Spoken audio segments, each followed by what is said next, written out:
By the time I was 23, I was lead on a job and I was making over $100,000 a year. There's a lot of opportunity. You just gotta go out there and take it, and you'd be surprised where it leads you. My name is Jeremy Clevenger. I'm the apprenticeship coordinator for the Northwest Laborers.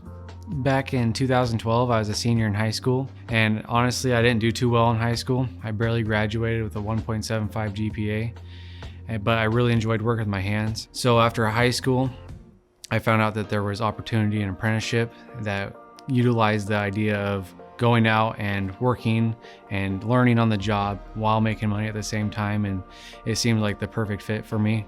So with the laborers, the part I enjoy the most about the trade is the fact that we kind of fit everywhere. So every single job needs to have a laborer out there, and that's what really drew me to the laborers, is the fact that I could go out there and one day I could be working on road jobs, and then the next job I go to, I'm placing concrete, working on the world's longest floating bridge, or working in a skyscraper out in Seattle. So it's kind of all over the place. You never know what you're going to do.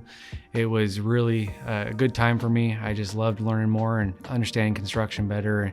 Then after that's all said and done, the pride you get from when you finish the job, and for the next 70 to 100 years, you can take people by and say, hey, I worked on that project, and you have a lot of pride in that.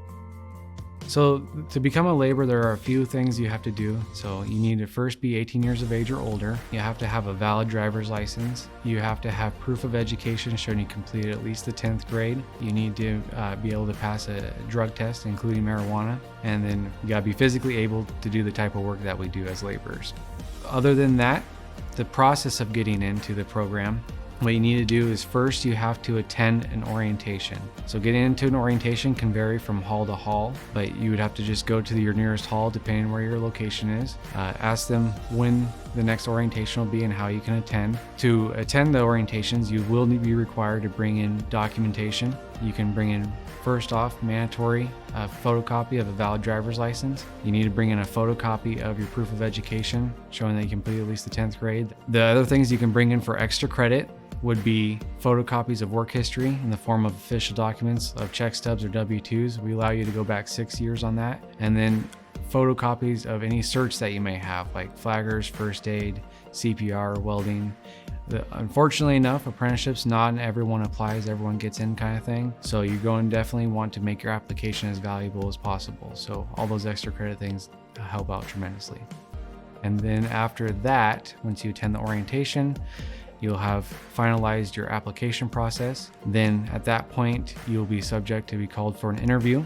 Once your interview is done, your application is 100% complete and it is viable to be selected to do our physical assessment. Our physical assessment is a 1-week PCT, that's pre-construction training, where you would attend going to our training site for 1 whole week, where you get to stay there for free. Then at that point, you will show us that you are physically able to do the type of work that we do with different events that we ask you to perform. And when you've passed that course, then you'll be viable for dispatch out of our hiring halls. Once you get dispatched, then at that point you are considered a registered laborer's apprentice.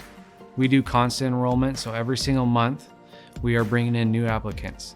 So we're constantly assessing and bringing in new applications, which means that the placement of where people's scores lie has a constant variance to it. So at one time you might be number 1 on the list score-wise, where maybe the next group comes in and everyone scores better than you. Then you would drop down the list quite a ways.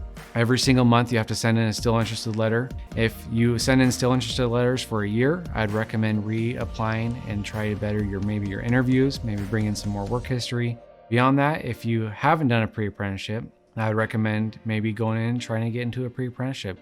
Develop your skills, learn a little bit more about where you want to go and what trade you want to do. But the main thing is just keep trying. Not every time a person applies, they'll get in their first try. So if you are in the process of trying to decide if you want to get into the trades or not, and you're really kind of nervous and don't really know which route to take, I can tell you when I was 18, I was definitely not in shape, and I'd go on the job sites and I felt like I didn't fit in. But you just put yourself out there, you try really hard, and you learn the skill sets and let your work speak for you. A lot of people, they spend $25,000 to go to college to find out that's not the right route for them. If you decide to get into an apprenticeship, you can make $25,000 and then decide it's not the right route for you. It's definitely a win-win if you ever decide to go that way. And if you decide it's not for you, you can take those skill sets to any other industry after that. I'd say just jump both feet in and never look back.